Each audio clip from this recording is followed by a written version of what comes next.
Di bawah ini adalah tipe belajar menurut Habermas kecuali. Jadi di video sebelumnya kita sudah membahas ada 4 teori belajar. Yang pertama adalah teori belajar behavioristik atau teori belajar tingkah laku. Yang kedua adalah teori belajar kognitif atau struktur otak. Yang ketiga adalah teori belajar konstruktivistik, dan yang keempat adalah teori humanistik. Nah, Habermas adalah penganut teori humanistik. Teori belajar humanistik mengatakan bahwa tujuan belajar adalah untuk memanusiakan manusia. Yang diminta adalah bukan tipe belajar menurut Habermas, adalah yang belajar aktif.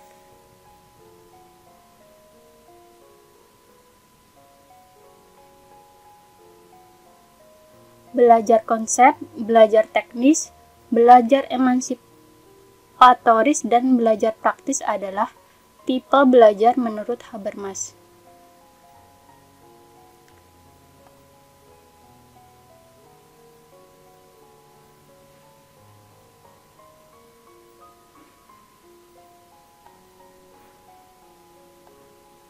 Nomor 2. Di dalam proses pembelajaran, para siswa dihadapkan dengan situasi di mana ia bebas untuk mengumpulkan data, membuat dugaan atau hipotesis, mencoba-coba trial dan error, mencari dan menemukan keteraturan atau pola, menggeneralisasi atau menyusun rumus beserta bentuk umum untuk membuktikan benar atau tidaknya dugaan itu.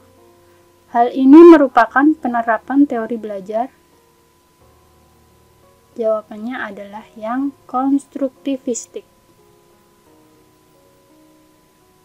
Di video sebelumnya kita sudah mengupas bahwa teori belajar konstruktivistik adalah teori belajar di mana siswa menjadi aktor utama dalam kegiatan pembelajaran.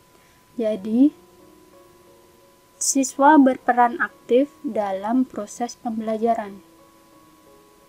Untuk yang A ini adalah humanistik. Tujuan belajar manusia adalah memanusiakan manusia. Untuk yang kognitivistik adalah teori belajar kognitif. Behavioristik adalah teori belajar tingkah laku. Jadi jawaban untuk nomor 2 adalah yang teori belajar konstruktivistik atau teori belajar konstruksi. Siswa menjadi aktor utama dalam proses pembelajaran.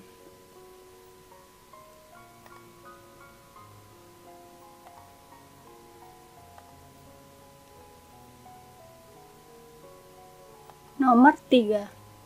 Teori belajar yang mengutamakan perubahan tingkah laku pada individu yang belajar dengan mengutamakan hubungan stimulus dan respon merupakan teori belajar. Stimulus ini adalah rangsangan yang diberikan oleh guru, kemudian respon adalah tanggapan atas stimulus yang diberikan oleh guru. Jadi guru memberikan stimulus ke murid dan murid menanggapi stimulus yang diberikan dengan memberikan respon.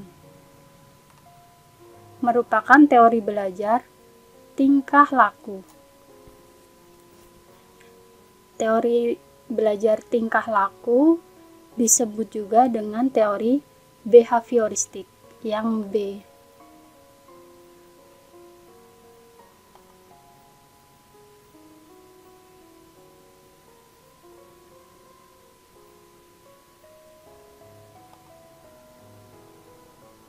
Nomor 4. Pernyataan berikut yang menjelaskan makna istilah kognitif adalah A. Kemampuan untuk mengintegrasikan diri. B. Kemampuan berinteraksi. C. Kemampuan untuk memecahkan masalah. D. Kemampuan mengemukakan pendapat. E. Kemampuan berkomunikasi. Istilah kognitif adalah kemampuan untuk memecahkan masalah dari murid ketika proses pembelajaran.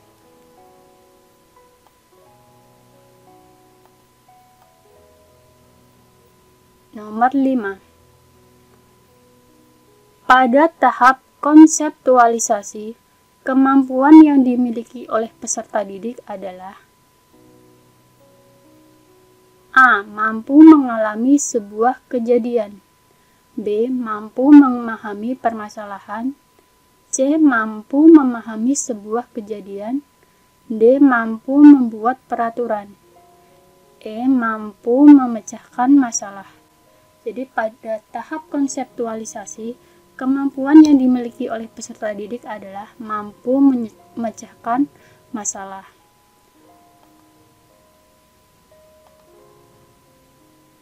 Nomor 6. Apabila dalam proses belajar, peserta didik melakukan sesuatu sampai dengan mendapatkan respon yang tepat dan sesuai dengan apa yang diinginkan, serta menghilangkannya apabila dirasakan tidak sesuai. Hal ini merupakan prinsip belajar dari A. Konseptualisasi. Konseptualisasi ini memecahkan suatu masalah. B. Conditioning, menyesuaikan dengan keadaan sekitar. Yang C. Trial dan error, coba dan error, mencoba dari kesalahan-kesalahan yang dilakukan dan memperbaiki dari kesalahan yang sudah dibuat. D. Stimulus respon. Ini dalam prinsip belajar behavioristik, stimulus dan respon, rangsangan dan tanggapan. Kemudian shaping. Jadi yang diminta adalah peserta didik melakukan sesuatu sampai dengan mendapatkan respon yang tepat dan sesuai dengan apa yang diinginkan. Jadi jawabannya adalah yang trial dan error. Mencoba dan mencobanya lagi. Jika ada kesalahan, maka diperbaiki.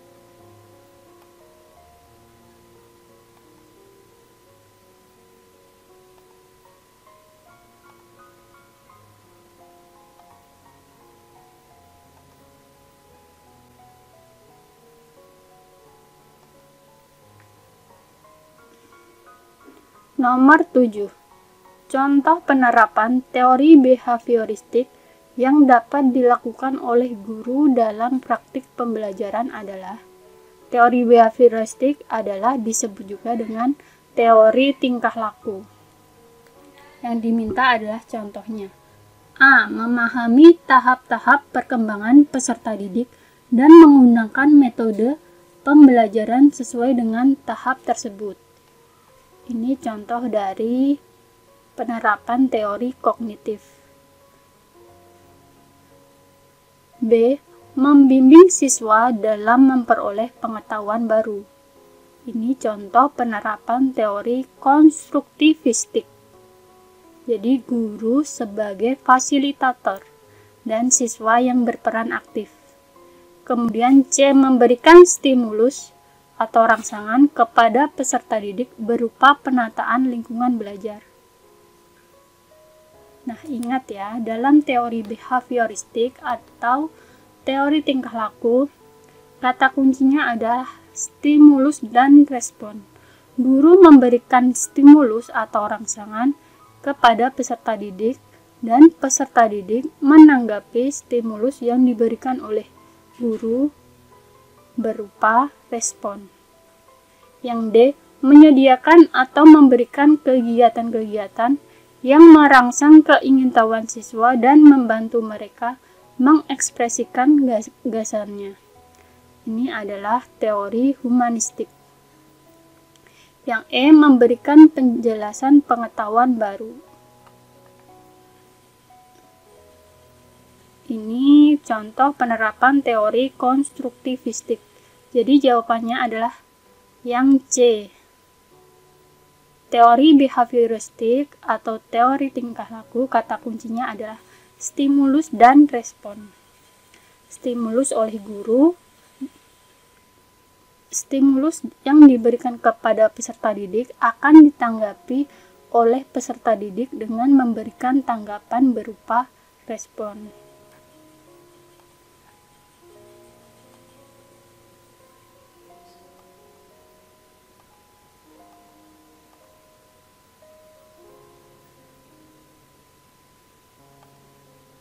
Nomor 8. Aliran ini lebih menekankan pada keaktifan siswa selama kegiatan belajar, aktif berpikir, menyusun konsep-konsep, serta memberi makna tentang hal-hal yang dipelajari, dan yang paling penting, terwujudnya belajar adalah niat peserta didik itu sendiri. Pernyataan tersebut merupakan aliran dari teori humanistik. Humanistik adalah tujuan belajar memanusiakan manusia. Kemudian behavioristik, teori tingkah laku. Sibernetik, kemudian kognitivistik, yang E, konstruktivistik. Pada video sebelumnya tentang modul teori belajar, kita sudah membahas bahwa konstruktivistik adalah menekankan keaktifan siswa. Jadi proses belajar akan berlangsung jika ada niat dari dalam diri peserta didik itu sendiri. Jadi jawaban yang betul adalah E, konstruktivistik. Kata kuncinya adalah terwujudnya belajar adalah niat peserta didik itu sendiri. Konstruktivistik berasal dari kata konstruksi, membangun. Jadi, membangun dari dalam diri peserta didik itu sendiri.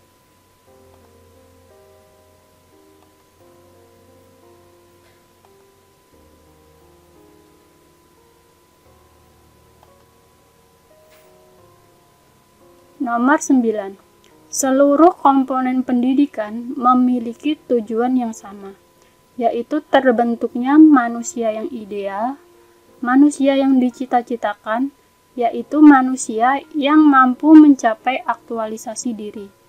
Pernyataan tersebut merupakan bagian dari teori A. Sibernetik, B. Kognitivistik atau teori belajar kognitif, C. Behavioristik atau teori tingkah laku, D. Humanistik, dan E adalah konstruktivistik. Jadi humanistik adalah tujuan belajarnya memanusiakan manusia. Tujuannya membentuk manusia yang ideal, manusia yang dicita-citakan, yaitu manusia yang mampu mencapai aktualisasi diri. Proses belajar bukan hanya tujuannya untuk menjadi pintar, tetapi menjadi lebih baik. Adalah teori dari humanistik. Selanjutnya, nomor 10.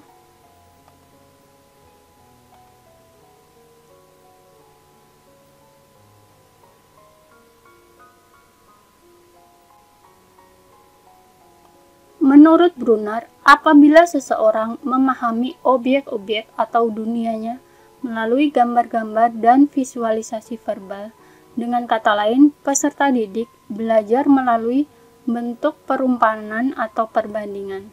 Hal ini merupakan tahap dari. Pada video sebelumnya, kita sudah mengupas bahwa Brunner adalah salah satu tokoh penganut teori belajar kognitif. Brunner mengatakan bahwa belajar terjadi lebih ditentukan oleh cara seseorang mengatur pesan atau informasi dan bukan ditentukan oleh umur. Berbeda dengan tokoh yang bernama Piaget. bahwa perkembangan peserta didik ditentukan oleh umur. Nah, proses belajar menurut Brunner terjadi melalui tahap-tahap enaktif, ikonik, dan simbolik. Pada soal diminta adalah apabila seseorang memahami objek-objek atau dunianya melalui gambar-gambar dan visualisasi. Ikonik, simbolik ya. Jadi jawabannya adalah yang ikonik.